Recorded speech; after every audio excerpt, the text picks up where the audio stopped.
जय श्री राम बच्चों। कैसे हैं आप? आई होप आप सब बहुत अच्छे हैं।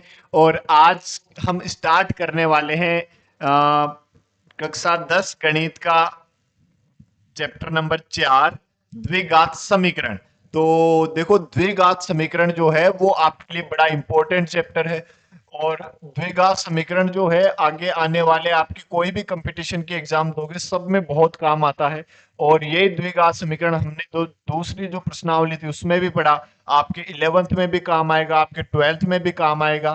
ठीक है, तो बड़ा ही इंपॉर्टेंट चैप्टर है। आप पूरा फोकस करें, समझे, अच्छे से सीखे और फिर आप प्रैक्टिस भी करें और फिर साथ के साथ कमेंट बॉक्स में कमेंट करके बताएं कि कैसा आपको समझ में आया। तो चलो बिना देरी करे हुए स्टार्ट करते हैं। मैं शिव भक्त एमके सर आपके लिए मैथ्स के बढ़िया बढ़िया मजेदार वीडियो लेकर आ रहा हूं। तो आप देखिए, सीखे, समझे और फिर कमेंट बॉक्स में कमेंट करें और चैनल को लाइक करें, शेयर करें और सब्सक्राइब भी करें। ठीक है, और बेल आइकन को भी प्रेस करें। ठीक है, चलो स्टार्ट करते हैं। तो सबसे पहले बात करते हैं भूमिका की। भूमिका क्या है भाई? इंट्रोडक्शन जो है वो क्या है किसका? द्विघात समीकरण का। तो हम बात करें द्विघात समीकरण, देखो क्या कैसा होता है।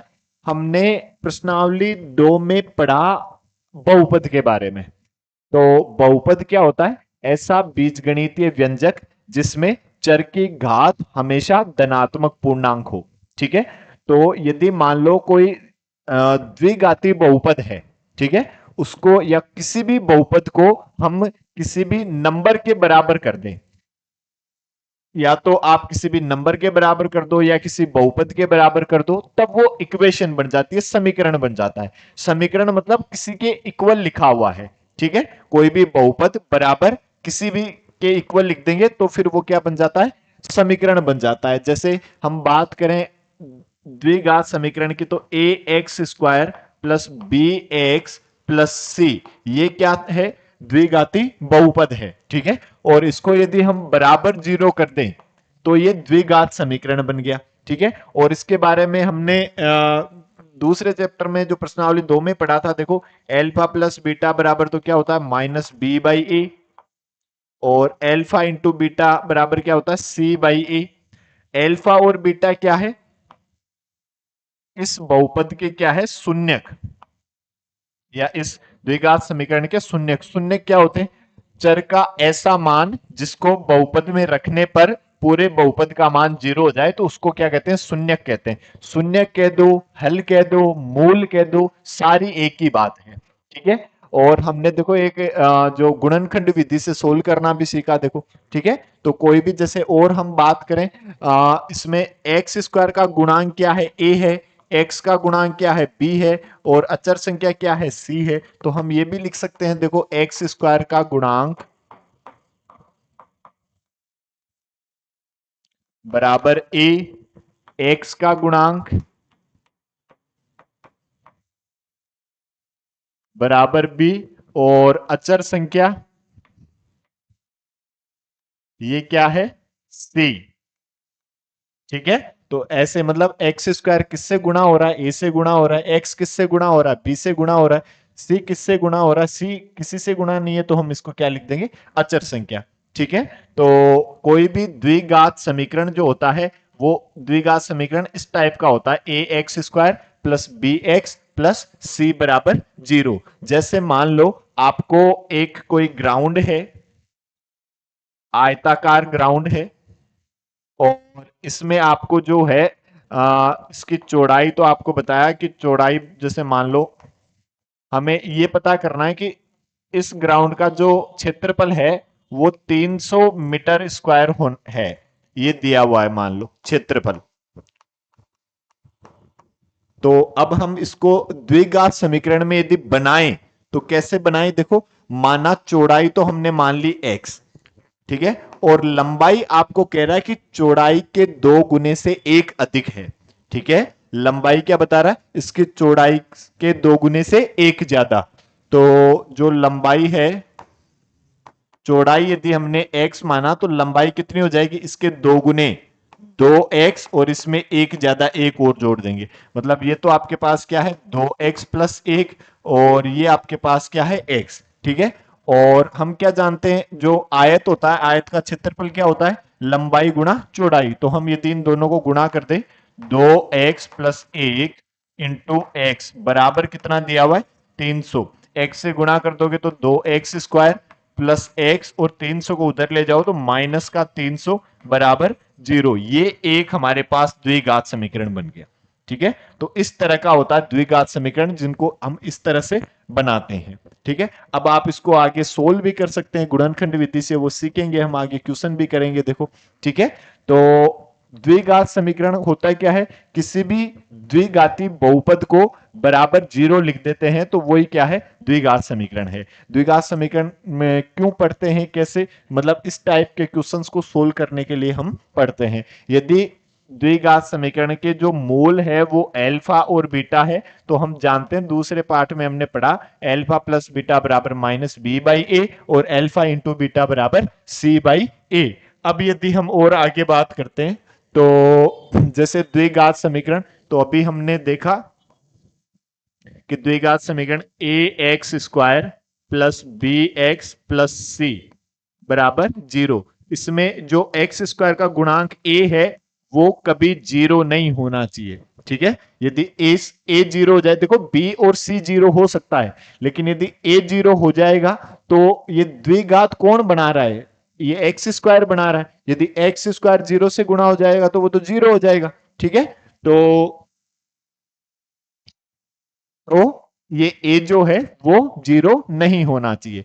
ठीक है, इसी को हम द्विघात समीकरण कहते हैं, ax² plus bx plus c। तो अब देखो, यदि हम द्विघात समीकरण को हल कैसे करते हैं। ठीक है, जैसे अभी हमने देखा 2x² प्लस एक्स माइनस 300 बराबर 0, जैसे ये एक हमारे पास कोई द्विघात समीकरण है। तो देखो, जो गुणनखंड विधि क्या है, गुणनखंड विधि में हम क्या करते हैं, पहले और तीसरे को गुणा करते हैं। देखो, दूसरी प्रश्नावली में भी हमने गुणनखंड विधि सीखी, तो इनको गुणा किया तो 2 गुणा -300 कितना आया, माइनस का 600। और अब बीच वाले जो बीच वाला पद है उसके टुकड़े करते हैं, उसके टुकड़े ऐसे करते हैं कि उनको जोड़े तो 1x आ जाए, और उनको गुणा करें तो माइनस का 600 आ जाए। ठीक है, इस तरह से हम टुकड़े करते हैं। तो देखो, किससे गुणा करें, जैसे मान लो मैंने एक तो प्लस का होगा और एक माइनस का होगा, क्योंकि गुणन क्या आ रहा है, माइनस का आ रहा है। ठीक है, यदि इनका गुणन माइनस का है तो एक टुकड़ा तो प्लस का होगा और एक माइनस का होगा, और यदि गुणन प्लस का हो तो फिर या तो दोनों माइनस के होंगे या फिर दोनों प्लस के होंगे। तो यदि हम बात करें कि भाई 600 आना चाहिए, तो 600 हम किसको गुणा करें, देखो, जैसे मैंने 20 और 19 को गुणा किया तो 19 दूनी 38, तो ये तो 380 आया, तो ये तो सही नहीं है। ठीक है, फिर यदि मैं मान लो 25 और 24 को करूं गुणा, तो जैसे मान लो इस 24 को 25 से किया तो 25 चौका 100, और 25 दूनी 50, और 10 60। हाँ भाई, ये आ रहा है 600 आ रहा है। ठीक है, तो हम इसके टुकड़े क्या लिख सकते हैं, देखो, 2x²। अब x जो है वो प्लस का है, तो हमें बड़ा नंबर प्लस का लेना होगा, 25x माइनस 24x माइनस 300 बराबर 0। ऐसे लिख दिया हमने कि भाई, अब 25x में से 24 घटाओगे तो 1x बच जाएगा, और इनका गुणन जो है वो किसके बराबर है, -600 के बराबर है। एक प्लस का है और एक माइनस का है। अब इन दोनों में देखिए, हम कोई कॉमन दिखाई दे रहा है क्या, कि नहीं गुरुजी, इनमें तो कोई कॉमन दिखाई नहीं दे रहा। तो x कॉमन ले लो फिर, मतलब नंबर में तो कोई कॉमन है नहीं, 2 और 25 में तो कोई कॉमन है नहीं, तो इसमें कॉमन क्या आ रहा है, x। तो x कॉमन लिया तो बचा क्या, यहां तो 2x, और यहां क्या बचा, प्लस का 25। और अब इनमें भी जो कॉमन ऐसा नंबर आएगा तो बाद में यही बचना चाहिए। देखो, दोनों जगह सेम बचता है। ठीक है, ये आप ध्यान रखना। तो -12 हमें कॉमन लेना चाहिए, तो -12 का भाग देंगे तो 12 दूनी 24, 2x, और ये माइनस माइनस कट जाएगा प्लस का, और 12 दूनी 24 और 12 पंजे 60 बराबर 0। और दोनों जगह से 2x प्लस 25 और कॉमन आया, तो बचा क्या, यहां तो x, और यहां क्या बचा, -12 बराबर 0। अब दो नंबर का गुणनफल क्या आ रहा है, जीरो आ रहा है, तो या तो पहला नंबर जीरो होगा या फिर दूसरा नंबर जीरो होगा। भाई दो संख्याओं का गुणनफल यदि जीरो है तो हम वो जीरो तभी हो सकता है जब या तो पहला वाला जीरो हो या फिर दूसरा वाला जीरो हो। तो हम लिखेंगे 2x+25 बराबर जीरो और x -12 बराबर भी जीरो। तो यहां से यदि हम बात करें 2x बराबर -25 और x बराबर -25 बटे 2, और यहां से यदि हम बात करें तो x बराबर क्या आ जाएगा, 12 आ जाएगा। ठीक है, तो ये आपके आंसर हो जाएंगे दोनों इस द्विघात समीकरण के। ठीक है, लेकिन यदि हम पिछले क्वेश्चन की बात करें तो इसमें देखो x क्या था, x था चौड़ाई, और चौड़ाई एक तो बता रहा -25/2, तो चौड़ाई तो कभी नेगेटिव तो नहीं हो सकती। ठीक है, तो इसके लिए क्या होगा, x बराबर 12, और यदि लंबाई की बात करेंगे तो 12 दूनी 24 प्लस 1 कितना आ जाएगा, 25। ठीक है, देखो इसके दो गुने से एक ज्यादा भी है, देखो, है ना, क्लियर है। चलो फिर यदि हम आगे बात करें,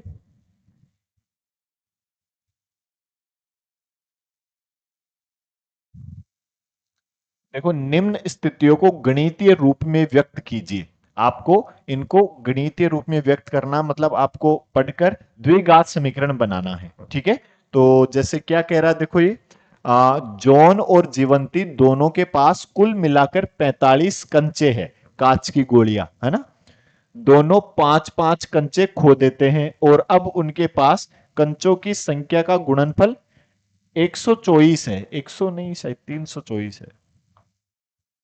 ठीक है, 324 है। हम जानना चाहेंगे कि आरंभ में उनके पास कितने कितने कंचे थे। तो दोनों के पास मिलाकर कितने हैं, 45 कंचे। तो हम मान लेते हैं, माना जो जॉन है, जॉन के पास जो कंचे है वो है एक्स। जॉन के पास कितने कंचे, हमने मान लिया भाई दोनों के पास मिलाकर 45 है, लेकिन हमें यह पता नहीं जॉन के पास कितने हैं, जीवंती के पास कितने हैं। तो यदि हम बात करें जीवंती की, तो जीवंती के पास कितने बच जाएंगे, 45 माइनस एक्स। भाई एक्स तो जॉन के पास है, तो जीवंती के पास कितने रहेंगे, 45 माइनस एक्स हो जाएंगे।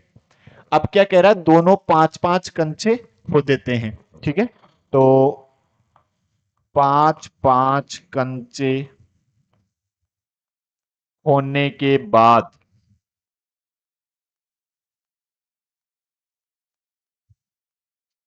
जो जॉन है, जॉन के पास कितने कंचे बचेंगे, देखो भाई पांच खो दिए, पहले एक्स थे तो एक्स -5 हो जाएगा। और जीवंती की यदि हम बात करें तो जीवंती के पास कितने हो जाएंगे, 45 माइनस एक्स माइनस के 5, 45 -5 कितने, 40 माइनस एक्स। ठीक है भाई, 45 में से 5 घटा दोगे तो क्या बच जाएगा, 40 बच जाएगा। अब आगे क्या कह रहा है, अब उनके पास कंचों की संख्या का गुणनफल 324 है। तो प्रश्नानुसार हम क्या लिख सकते हैं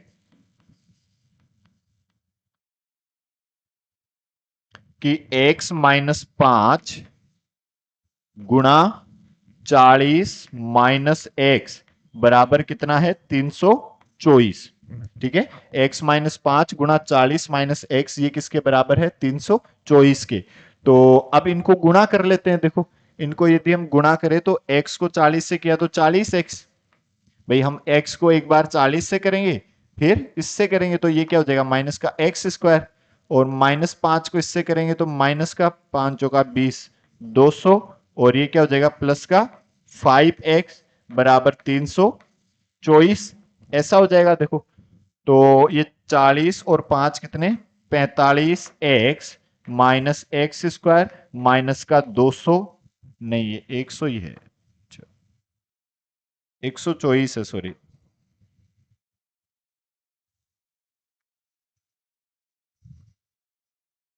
है ना, ये 124 है। तो माइनस का 200 बराबर 124। ठीक है, अब इन सबको इधर ले आओ। ठीक है, इनका गुणनफल 124 ही दिया हुआ, वो इक्वेशन सोल्व करवाया था, तो इन तीनों को यदि हम इधर लेकर आएंगे तो एक्स स्क्वायर तो प्लस का हो जाएगा एक्स स्क्वायर, और 45 ये माइनस का 45x, और ये प्लस का 200, और ये प्लस का 124, और उस तरफ क्या बचा भाई, इन सबको इधर लेकर आए, इसलिए लेकर आए कि एक्स स्क्वायर को हम धनात्मक बनाए, इसलिए हम इधर लेकर आए, तो उधर क्या बचा बराबर 0।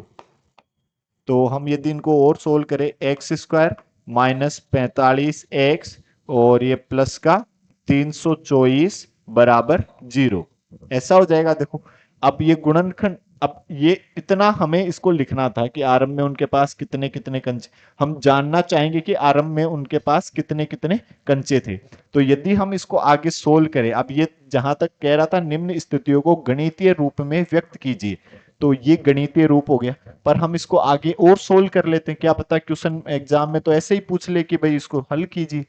तो फिर भाई स्कोर इसको गुणा करे तो कितना आ रहा है 324, और माइनस 45 के ऐसे टुकड़े करो कि उनको गुणा करे तो 324 आ जाए, और जोड़े तो माइनस का 45 आ जाए। तो यदि हम बात करें जैसे 35 और 10, तो कितना हुआ ये 45, और इनका गुणन कितना हुआ 350, तो 350 तो ज्यादा हो रहा है, तो इससे एक कम करो, जैसे 36 और 9 करो, तो 9 छिके 54, और 9 तिया 27, और 5 32, हाँ देखो 324 आ रहा है। तो हम क्या लिखेंगे, अब ये माइनस का है तो दोनों माइनस के ही होने चाहिए। देखो तो क्या हो जाएगा, x square minus 36x minus 9x plus 324 बराबर 0। अब इन दोनों में से x कॉमन ले लिया, तो क्या बचा x माइनस 36, और इन दोनों में से हमने माइनस 9 कॉमन लिया, तो यहां तो क्या बचेगा x, और माइनस 9 का इसमें भाग देंगे तो देखो 9 तिया 27, भाई ये माइनस कॉमन लिया तो ये प्लस भी माइनस का हो जाएगा, ठीक है, और 9 का भाग दिया 9 तिया 27, फिर 9 छिगा 54 बराबर 0। अब दोनों से और क्या कॉमन आ रहा है, x माइनस 36, तो यहां क्या बचा x, और इधर क्या बचा माइनस का 9 बराबर 0। तो क्या लिख देंगे, या तो x माइनस 36 बराबर 0, या फिर x माइनस 9 बराबर 0। तो यहां से आया x बराबर 36, और यहां से आया x बराबर 9, ठीक है। x क्या है, जोन के पास कंचों की संख्या, यदि जोन के पास 36 कंचे हैं तो जीवंती के पास कितने होंगे, 45 माइनस 36 बराबर 9, ठीक है। और यदि जोन के पास कंचे 9 है तो जीवंती के पास कितने आ जाएंगे, 36 आ जाएंगे, ठीक है, 45 माइनस 9। क्लियर है, ओके। चलो आगे हम बात करें, सेकंड जो है वो क्या है, एक कुटीर उद्योग एक दिन में कुछ खिलौने निर्मित करता है। एक कोई उद्योग है जिसमें एक दिन में कुछ खिलौने वो बनाता है। प्रत्येक खिलौने का मूल्य 55 में से एक दिन में निर्माण किए गए खिलौनों की संख्या को घटाने से प्राप्त संख्या के बराबर है, ठीक है। किसी एक दिन कुल निर्माण लागत 750 रुपए थी, हम उस दिन निर्माण किए गए खिलौनों की संख्या ज्ञात करना चाहेंगे। तो देखो हमें ये पता नहीं कि एक दिन में कितने खिलौने बनाए जाते हैं, तो हम एक बार मान लेते हैं x, ठीक है। तो माना एक दिन में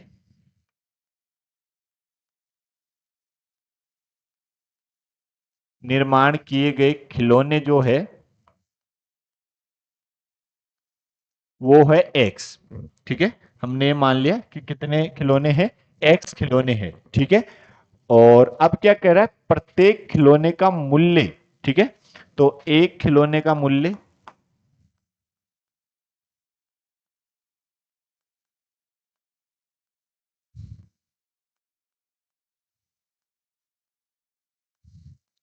कितना होगा, 55 में से एक दिन में निर्माण किए गए खिलौनों की संख्या को घटाने से प्राप्त संख्या के बराबर है। मतलब 55 में से एक दिन में जितने निर्माण किए गए खिलौने हैं उसको घटाने से जो प्राप्त संख्या है उसके बराबर है, मतलब 55 माइनस एक्स। खिलौने तो है एक्स, और एक खिलौने का मूल्य कितना है, 55 माइनस एक्स, ठीक है। और फिर क्या कह रहा है, किसी एक दिन कुल निर्माण लागत कितनी है, 750 रुपए थी। तो देखो जैसे मान लो आपने 5 खिलौने खरीदे, एक खिलौने का मूल्य है 10 रुपए, तो 5 के कितने हो जाएंगे, 50। ठीक है, आपने कैसे बताया, 10 × 5। तो देखो खिलौनों की संख्या है एक्स और एक खिलौने का मूल्य कितना है, 55 - एक्स। तो यदि हम इनको गुणा करें तो x × 55 - एक्स, तो ये बराबर आ जाएगा कितना, कुल मूल्य कितना है, 750 रुपए। ठीक है, मतलब ये तो खिलौनों की संख्या और ये एक खिलौने का मूल्य, तो दोनों को गुणा कर देंगे तो लागत वही तो बता रहा, देखो कितनी, कुल निर्माण लागत 750 रुपए है। ठीक है, अब सोल्व कर लो, देखो ये तो अब इस x को गुणा करेंगे तो 55x, और ये माइनस का x² बराबर 750, दोनों को इस तरफ ले आओ, तो ये x², ये माइनस का 55x, और ये इधर प्लस का 750 बराबर 0। ठीक है, और अब इसके गुणनखंड विधि से हम इसको सोल्व करें तो देखो पहले को और तीसरे को गुणा किया तो कितना आया, 750, और अब -55x के इस तरह से टुकड़े करें कि उनको गुणा करें तो 750 आ जाए और जोड़े तो -55 आ जाए। तो हम किसको गुणा करना चाहिए, देखो 30 और 25, 25×75।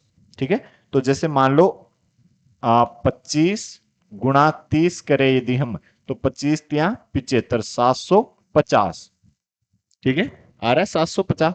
तो हमने लिखा x² और दोनों माइनस के होंगे, देखो तो माइनस का 25x माइनस का 30x प्लस 750 बराबर 0। अब इन दोनों में क्या कॉमन आ रहा है, x, तो x कॉमन लिया तो ये क्या बचा, x - 25। ठीक है, और इन दोनों में क्या कॉमन आ रहा है, 30 कॉमन आ रहा है माइनस का, तो माइनस का 30 यदि आप कॉमन लेते हो तो यहां तो क्या बचा, x, और यहां क्या बचा, -30 का भाग देंगे तो ये 25 बराबर 0। ठीक है भाई, इन दोनों में से कॉमन यदि आपको नहीं दिखे तो आप इसको देखकर ले लो कि इसमें से क्या कॉमन लेके x बच जाए। तो -30 है तो -30 कॉमन आना चाहिए तभी x बचेगा, देखो। अब इन दोनों से और क्या कॉमन आ रहा है, x - 25, x - 25 और कॉमन लिया तो बचा क्या, x माइनस का 30 बराबर 0। और यदि x - 25 बराबर 0 या फिर x - 30 बराबर 0, तो यहां से x बराबर तो कितना आया, 25, और यहां से x बराबर कितना आया, 30। तो x क्या है, खिलौनों की संख्या। तो यदि खिलौनों की संख्या 25 है, यदि x बराबर 25, तो एक खिलौने का मूल्य 55 - 25 कितना, 30। ठीक है, यदि खिलौने 25 है तो एक खिलौने का मूल्य कितना, 30 रुपए। और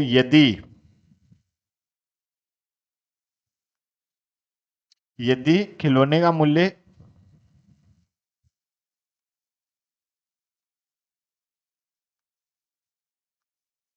यदि खिलौने का मूल्य x बराबर हमने 30 लिया, तो ये खिलौनों की संख्या यदि 30 ली तो मूल्य कितना हो जाएगा फिर, 55 - 30, तब कितना आ जाएगा, 25 रुपए। तब एक खिलौने का मूल्य कितना आ जाएगा, 25 रुपए। ठीक है, क्लियर है। तो चलो फिर अगला क्वेश्चन करते हैं।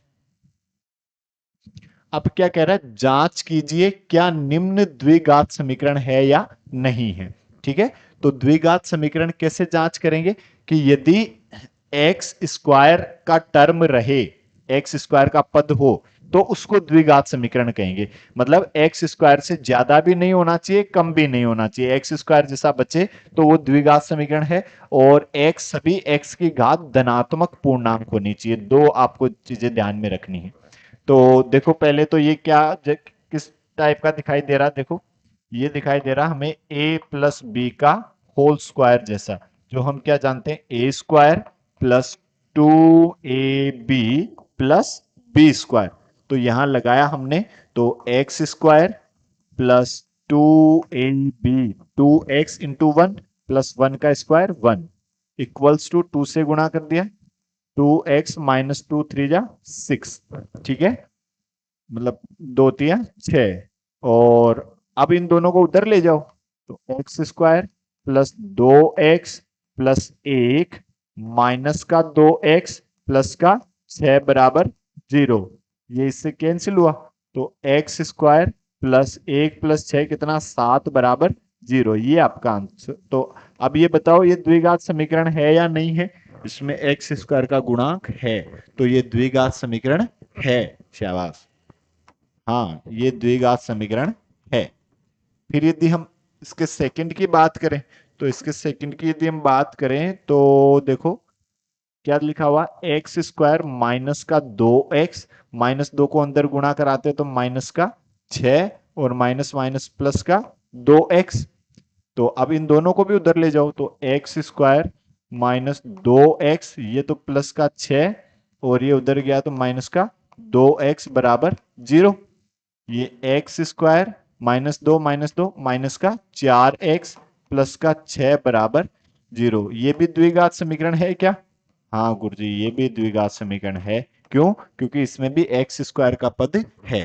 ठीक है, क्लियर है। चलो हम और अगला क्वेश्चन की बात करते हैं, इसके थर्ड वाले की बात करते हैं। तो इनका गुणनफल, इनको गुणा करना चाहिए। पहले गुणा कैसे करते हैं कि x को एक बार x से गुणा किया तो क्या आया, एक्स स्क्वायर, और x को 1 से गुणा किया तो प्लस का x, फिर -2 को x से किया तो माइनस का 2x, और -2 को 1 से किया तो माइनस का 2 बराबर, इधर भी गुणा कर देते हैं। x को x से गुणा किया तो एक्स स्क्वायर, x को 3 से गुणा किया तो प्लस का 3x, -1 को x से गुणा किया तो माइनस का x, और -1 को 3 से गुणा किया तो माइनस का 3। ऐसा हुआ। और इसको आगे सोल्व कर लेते हैं, तो देखो क्या हो जाएगा, ये एक्स स्क्वायर और ये x माइनस 2x क्या बच जाएगा, माइनस का x। कि भाई यदि मान लो x माइनस 2x करोगे, x कॉमन ले लिया, 1 माइनस 2, एक मतलब बड़ी संख्या में से छोटी संख्या को घटा दो और बड़ी संख्या का साइन लगा दो, तो माइनस का x और ये क्या है माइनस का 2 बराबर, ये इधर क्या एक्स स्क्वायर, 3x माइनस का x क्या हो जाएगा प्लस का 2x, और ये क्या है माइनस का 3। अब इन तीनों को इधर ले आओ, देखो तो ये x square plus 2x minus का 3, ये इधर आया तो माइनस का एक्स स्क्वायर, ये प्लस का x और ये प्लस का 2 बराबर 0। अब एक्स स्क्वायर से एक्स स्क्वायर गया, 2x प्लस एक्स 3x, और -3 प्लस 2 -1 बराबर 0। तो बताओ द्विघात समीकरण है क्या? नहीं नहीं गुरुजी, इसमें तो एक्स स्क्वायर का टर्म ही नहीं है, तो ये कैसे द्विघात होगा? नहीं है। ठीक है, तो ये द्विघात समीकरण नहीं है। ठीक है, फिर यदि हम इससे आगे वाले की और बात करें, तो इनको भी गुणा करना चाहिए। x को 2x से किया तो 2x स्क्वायर, फिर x को 1 से करेंगे तो प्लस का x, -3 को 2x से किया तो माइनस का 6x, और -3 को 1 से किया तो माइनस का 3 बराबर, x को x से किया तो x स्क्वायर, और x को 5 से किया तो 5x। ठीक है, अब आगे और सोल्व करें तो ये 2x स्क्वायर, x माइनस का 6x कितना, माइनस का 5x, और ये माइनस का 3, इन दोनों को भी उधर ले जाओ, माइनस का x स्क्वायर माइनस का 5x बराबर क्या बचा, 0।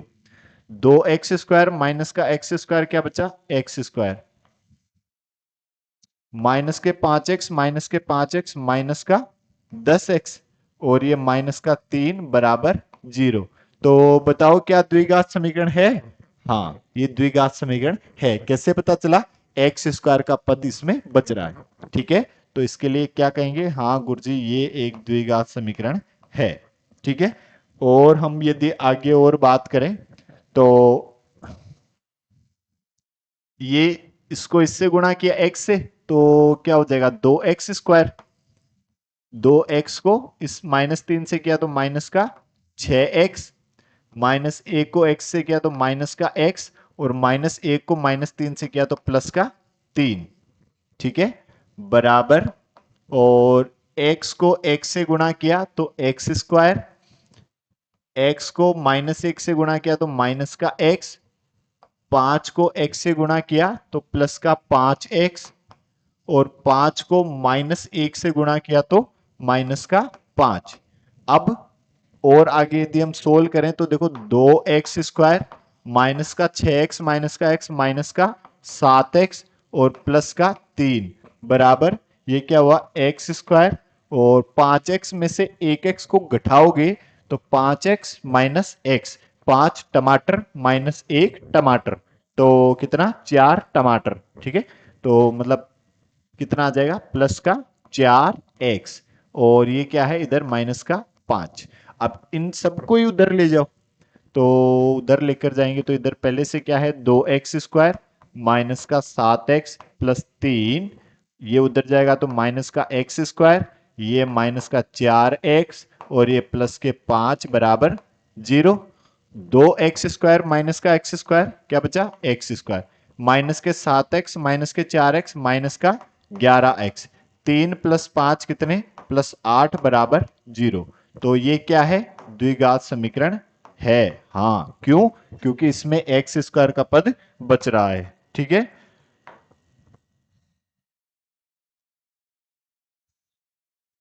आया समझ में। अब इससे आगे वाला यदि हम और सोल्व करें, इधर तो लिखा हुआ हमारे पास x² प्लस 3x प्लस 1 बराबर, ये क्या दिखाई दे रहा है a माइनस बी का होल स्क्वायर जैसा दिखाई दे रहा है गुरुजी, है ना।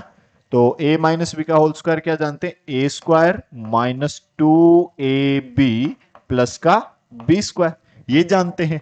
तो ये लगाते हैं हम यहाँ पे x² माइनस 2ab, तो -2ab तो माइनस का 4x और ये प्लस का 4। ठीक है, तो अब देखो ले जाओ, x² plus 3x plus 1 minus का x² प्लस का 4x माइनस 4 बराबर 0। x² से x² कटा, 4x plus 3x 7x, 1 minus 4 minus का 3 बराबर 0। तो बताओ द्विघात समीकरण है, नहीं। क्यों, क्योंकि इसमें x² का पद नहीं है, तो क्या लिखेंगे नहीं। ठीक है, क्लियर है। चलो और आगे बढ़ते हैं फिर देखो अगला जो है, अब इसमें आपको दिया हुआ है a प्लस बी का होल क्यूब। तो a प्लस बी का होल क्यूब का फॉर्मूला तो आपको याद होगा, है ना। क्या होता है a³ plus 3a² b plus 3ab² plus b³ ये होता है।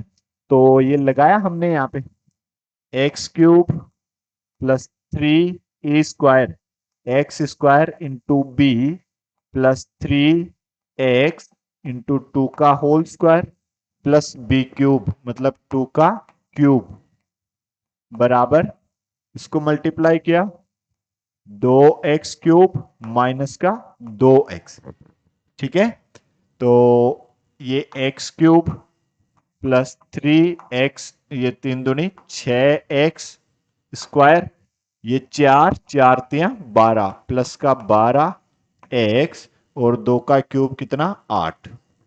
इन दोनों को भी उधर ले जाओ, तो माइनस का 2x³ प्लस का 2x बराबर 0।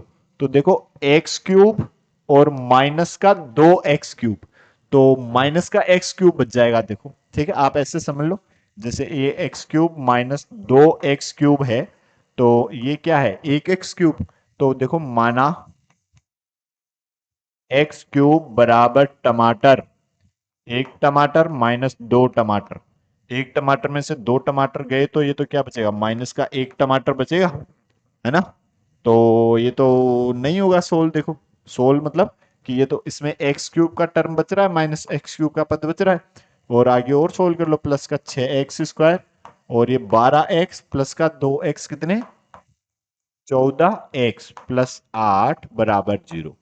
तो ये द्विघात समीकरण नहीं नहीं नहीं नहीं नहीं नहीं गुरुजी, क्यों, क्योंकि इसमें x³ का पद है। तो ये कैसा, ये त्रिघाती समीकरण है, फिर त्रिघात समीकरण, द्विघात नहीं। ठीक है, तो इसके लिए हम क्या कह देंगे, नहीं गुरुजी ये नहीं है। ठीक है, फिर यदि हम और बात करें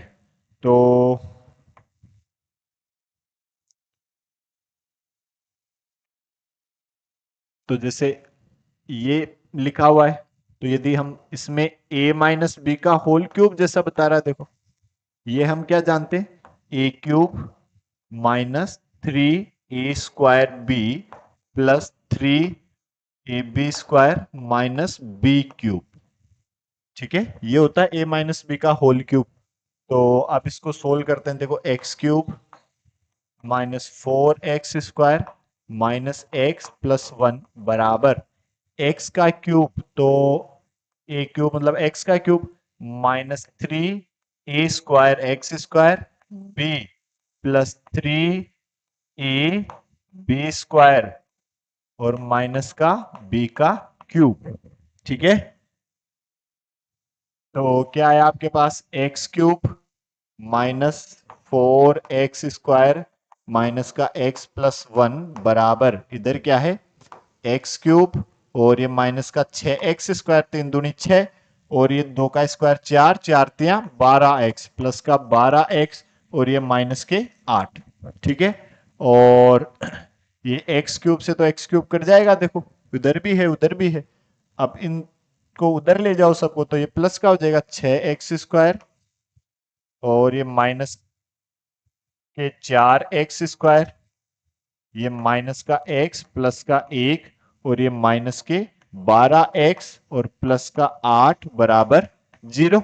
ऐसे हो जाएगा भाई, इन तीनों को उधर ले गए तो ये तो उधर ले गए तो प्लस का हो जाएगा, ये माइनस का हो जाएगा ये रहा, और ये प्लस का हो जाएगा। अब देखो 6x² माइनस 4x² क्या बच जाएगा, 2x² माइनस एक्स माइनस के 12x माइनस के 13x, 1 प्लस 8 प्लस 9 बराबर 0। तो क्या द्विघात समीकरण है, हाँ द्विघात समीकरण है। ठीक है, क्लियर है, चलो फिर और आगे हम सोल्व करें। तो क्वेश्चन नंबर 2 क्या है, निम्न स्थितियों को द्विघात समीकरणों के रूप में निरूपित कीजिए। तो द्विघात समीकरण बनाने हैं, देखो क्या कह रहा है, एक आयताकार भूखंड का क्षेत्रफल 528 मीटर स्क्वायर है, क्षेत्र की लंबाई मीटरों में चौड़ाई के दुगने से एक अधिक है, हमें भूखंड की लंबाई और चौड़ाई ज्ञात करनी है। देखो ये आपके पास एक आयताकार बाग है, भूखंड है, जिसका क्षेत्रफल आपको क्या बता रहा है, 528, और बता रहा है क्या कि लंबाई चौड़ाई के दुगने से एक ज्यादा है, लंबाई जो है वो इसकी चौड़ाई के 2 गुने से एक ज्यादा है। तो हमने माना माना चौड़ाई बराबर x, तो लंबाई क्या हो जाएगी, देखो इसके 2 गुने से एक ज्यादा, x का 2 गुना कितना 2x, इससे एक ज्यादा तो कितना 2x प्लस 1, और अब क्षेत्रफल कितना बता रहा है, देखो 528, तो ये तो जैसे मान लो x है और ये 2x प्लस 1 है। ठीक है, तो क्षेत्रफल क्या जानते हैं हम, आयत का लंबाई गुणा चौड़ाई, तो इनको गुणा कर दो, देखो 2x प्लस 1 इंटू एक्स बराबर 528, एक्स से गुणा कर दिया, 2x² प्लस का x, इसको उधर ले जाओ तो माइनस का 528 बराबर 0, ऐसा हो जाएगा। अब इन दोनों को गुणा किया तो कितना आया, अब ये तो यहां तक सोल्व हो गया कि समीकरणों के रूप में निरूपित कीजिए। यदि हम इन्हें आगे हल करना चाहें, ठीक है, यदि हम इनको आगे सोल्व करना चाहें तो कैसे करें, भाई इन दोनों को गुणा किया, 2 को इससे 528 से, तो 500 का तो डबल 1000, 28 का 56, 1056 कितना 1056। ठीक है, ये हुआ, तो अब किसको गुणा करे कि 1056 आ जाए, यदि मैं मान लो 50 इंटू 49 करूं, ठीक है, तो ये तो देखो ज्यादा, मतलब ये 0, 9 पंजो 45 गुणा ये 0, 5 चौका 20, तो ये तो बहुत ज्यादा हो रहा है। देखो 0 5 4 2, ये तो 2400 तक जा रहा है। तो चलो इसको मत करो, फिर आप करो 30 और 29, तो 29 तिया 87, 870 थोड़ा सा आया। देखो और आगे ऐसे देखते हैं। देखो जैसे 32 और 33 को करते हैं, तो 33 दूनी 66, 33 तिया 99 और 6 105। हाँ ये चौंक बैठ गया। देखो है ना, 1056, 32 और 33। अब इनमें बड़ा वाला तो प्लस का होना चाहिए और छोटा वाला माइनस का होना चाहिए। क्यों? क्योंकि यहां पे प्लस है। तो हम लिखेंगे क्या, 2x² plus 33x minus 32x minus 528 बराबर 0। ठीक है, अब इन दोनों में से क्या कॉमन आ रहा है, x कॉमन आ रहा है। तो 2x प्लस 33, और अब इन दोनों में से क्या कॉमन आएगा, माइनस के 16। कैसे पता चला भाई, फिर बचना क्या चाहिए हमारे पास, 2x। तो इसमें किसका भाग दे कि 2x है, 16 है ना। तो माइनस के 16 आपने कॉमन लिया, तो भाग दिया 16 दूनी 32, 2x, और ये प्लस 16 का भाग दिया। देखो 16 तिया 48, फिर 4 8, 16 तिया फिर से 48 बराबर 0। और अब हमने 2x प्लस 33 दोनों जगह से और कॉमन ले लिया, तो बचा क्या, x माइनस 16 बराबर 0। तो 2x प्लस 33 बराबर 0 और x माइनस 16 बराबर 0। यहां से क्या बता रहा, 2x बराबर माइनस का 33, x बराबर माइनस 33/2, और ये बता रहा है x बराबर 16। x क्या है, x है आयताकार भाग की चौड़ाई, कितनी है 16, और ये तो नेगेटिव बता रहा है। तो नेगेटिव तो चौड़ाई कभी पॉसिबल ही नहीं है, तो ये तो गलत। तो जो चौड़ाई है ये तो है हमारे पास 16, और जो लंबाई है ये कितनी, 2 गुणा 16 प्लस 1, 16 दूनी 32 और 1 कितना 33। ठीक है, ये आपके पास लंबाई हो जाएगी। आया समझ में? चलो फिर हम अगला और करें। दो क्रमागत धनात्मक पूर्णांकों का गुणनफल 306 है, हमें पूर्णांकों को ज्ञात करना है। दो क्रमागत धनात्मक पूर्णांक मतलब, दो क्रमागत धनात्मक पूर्णांक का मतलब हुआ क्रम से आने वाले। यदि एक 10 है तो दूसरा 11, एक 12 है तो दूसरा 13। ठीक है, तो मतलब यदि अब हमें पता नहीं कौन से दो है, तो एक को तो हम मान लेते हैं x, तो दूसरा क्या होगा, x प्लस 1। शाबाश। तो माना दो क्रमागत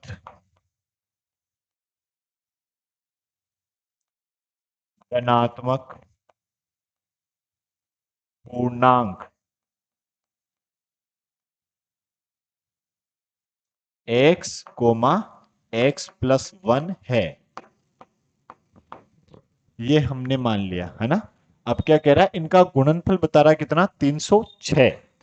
तो x गुणा x प्लस 1 बराबर 306, गुणा कर दो x² और ये प्लस का x, इस 306 को उधर ले जाओ, माइनस 306 बराबर 0।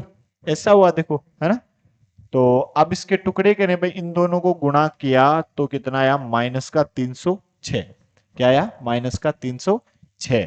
और x को, अब मतलब x के टुकड़े करें, तो जैसे मान लो 20 और 19 को किया, 19 दूनी 38, 380 ज्यादा हो रहा है, पीछे आओ। तो 18 और 17 को करें तो देखो 8 तो 7 तो 56, 7 एकम 7 और 5 12, गुणा 8 1, तो 6 0 2 और 1 3। हाँ सही बात। अब इसमें 18 को तो प्लस का लेंगे और 17 को माइनस का लेंगे। क्यों? क्योंकि यहाँ पे प्लस का x लिखा हुआ है। यदि यहाँ पे माइनस का x लिखा होता तो इसको प्लस का लेते, इसको माइनस का लेते। तो ये x square plus 18x minus 17x minus 306 बराबर 0। इन दोनों में से क्या कॉमन आ रहा है? x। तो क्या बचा? x plus 18। और इन दोनों में से क्या कॉमन आ रहा है? माइनस का 17। कैसे पता चला?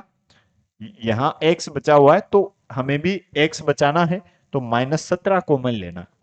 तो ये x और अब ये प्लस का हो जाएगा, देखो माइनस कॉमन ले लिया, 17 का भाग दोगे, 17 एकम 17, फिर कितना बचा?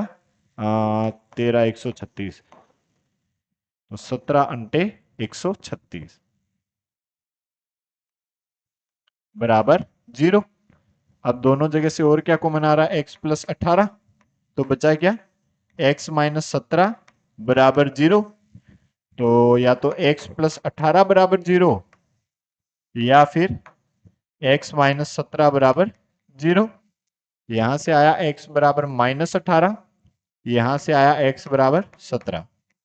तो माइनस 18 की तो बात करेंगे नहीं, क्यों? क्योंकि ये दो क्रमागत धनात्मक पूर्णांक बता रहा है, तो ये तो धनात्मक नहीं है, ये तो ऋणात्मक है ना। तो एक 17 और दूसरा 17 प्लस 1, तो एक 17 और दूसरा 18। यही आपका आंसर हो जाएगा। क्लियर है? आया समझ में? चलो फिर इससे अगला और करते हैं। रोहन की मां उससे 26 वर्ष बड़ी है। अच्छा, उनकी आयु का गुणनफल अब से 3 वर्ष पश्चात 360 हो जाएगा। हमें रोहन की वर्तमान आयु ज्ञात करनी है। तो देखो क्या कह रहा है? रोहन की मां उससे 26 वर्ष बड़ी है, तो हम मान लेते हैं माना रोहन की आयु, माना रोहन की वर्तमान आयु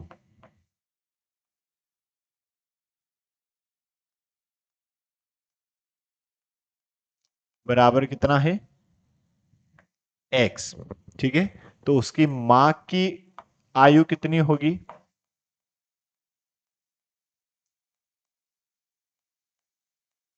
x में 26 जोड़ दोगे भाई, इसकी एज 26 है, और रोहन की मां इससे, सॉरी, रोहन की एज x है और रोहन की मां रोहन से 26 वर्ष बड़ी है, तो कितना एज हो जाएगी? x plus 26।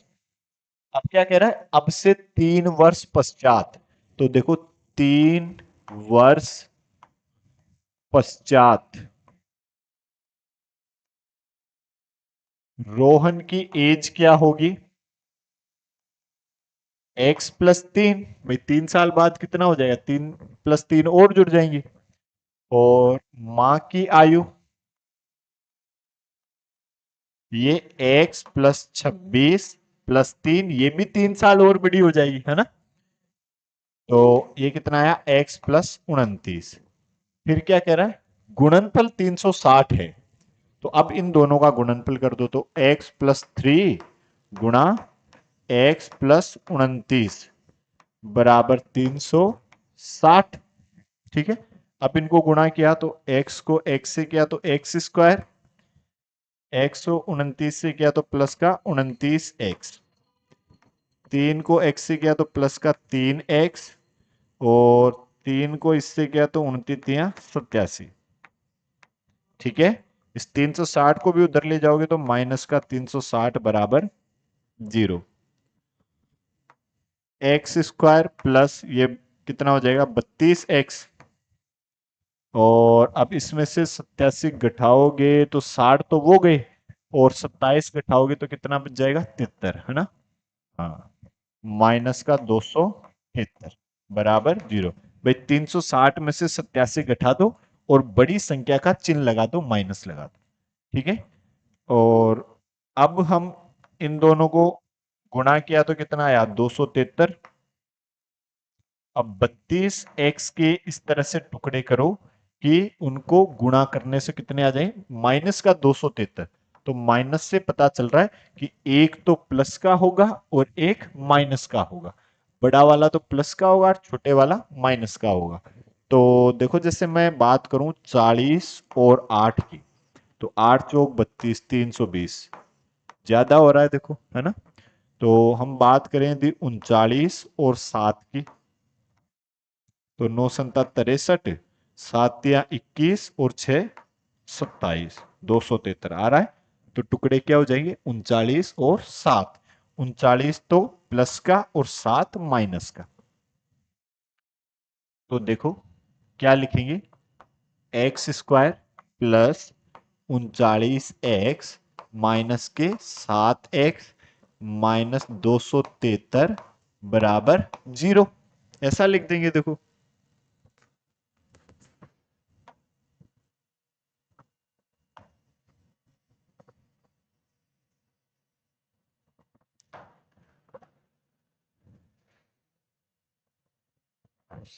तो अब इन दोनों में कॉमन देखो, क्या कॉमन आ रहा है, x, तो क्या बचा, x प्लस 39।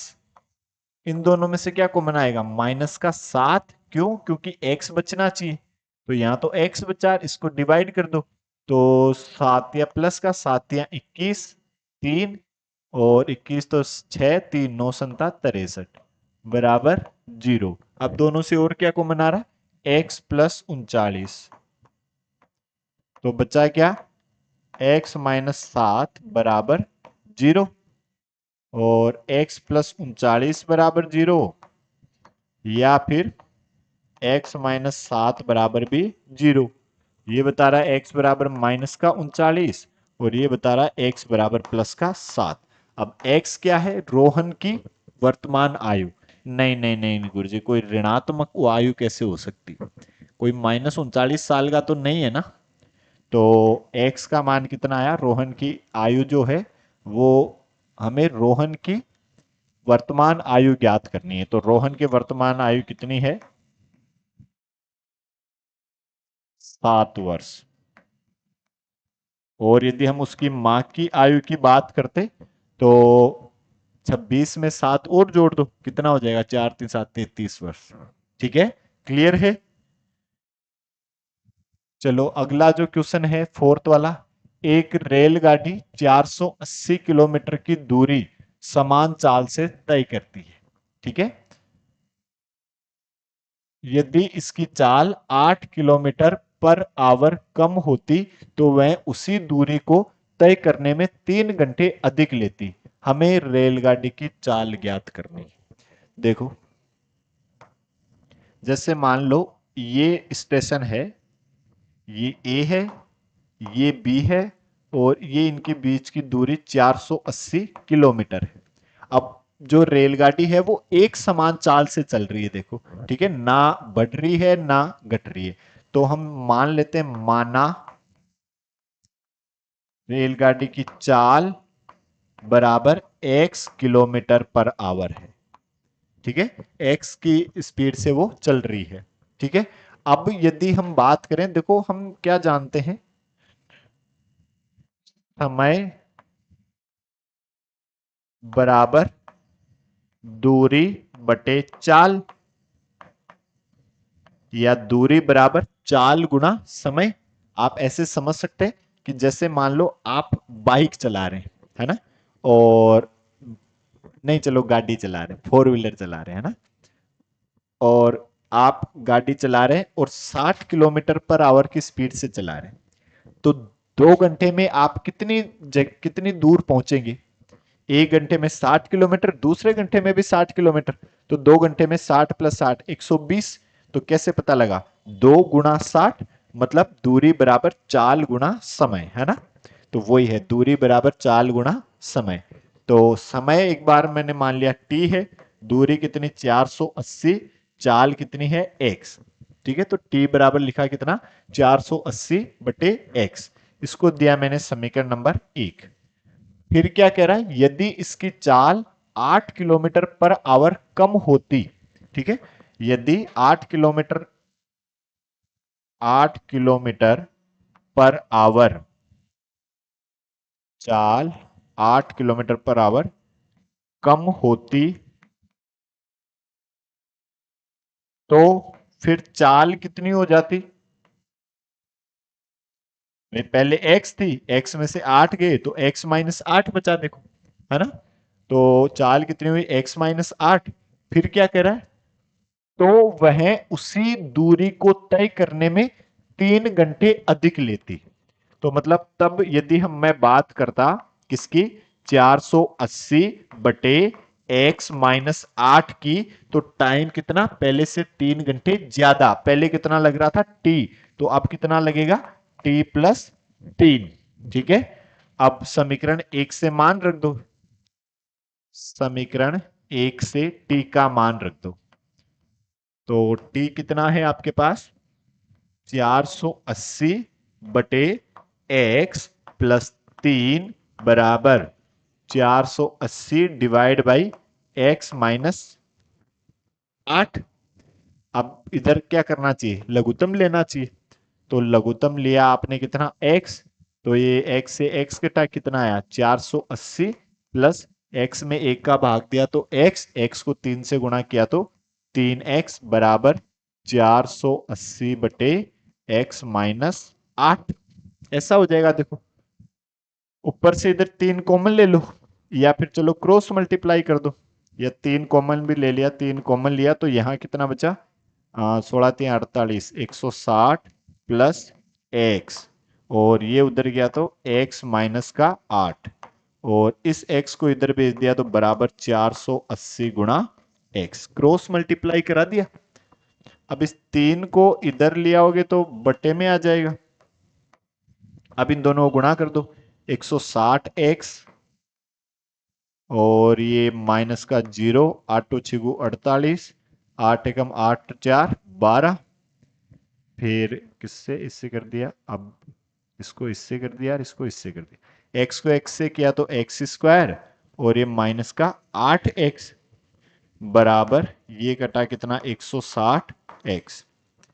तो अब इसको भी उधर ले जाओ, तो पहले एक्स स्क्वायर वाले को पहले लिख देते हैं, एक्स स्क्वायर, और ये 160 उधर जाएगा तो माइनस का हो जाएगा, इससे कट जाएगा। तो एक्स स्क्वायर माइनस का 8x माइनस 1280 बराबर 0। ठीक है, और अब इनका जो गुणनफल है वो कितना है, माइनस का 1280।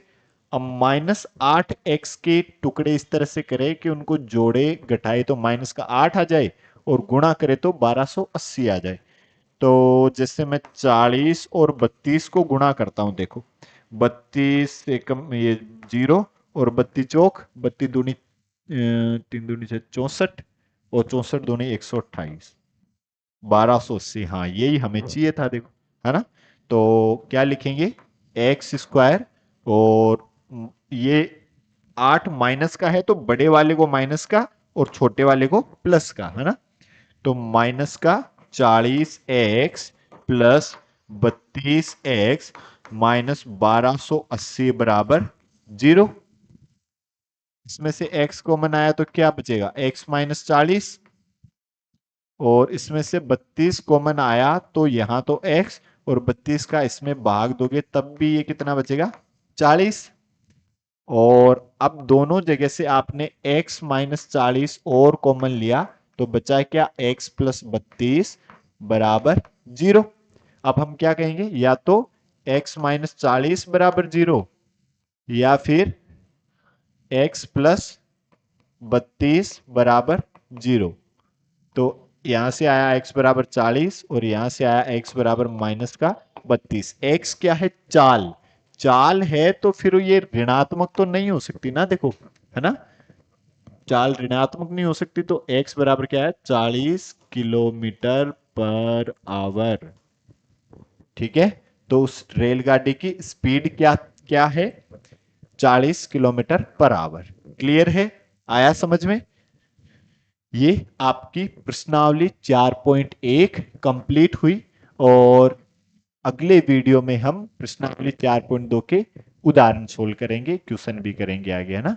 तो चैनल को शेयर करें, लाइक करें, सब्सक्राइब करें, और कमेंट में जय श्री राम लिखें, हर हर महादेव लिखें, ओम नमः शिवाय लिखें, और कैसा आपको समझ में आया ये भी आप जरूर मैसेज करें। ठीक है, जय हिंद, जय भारत।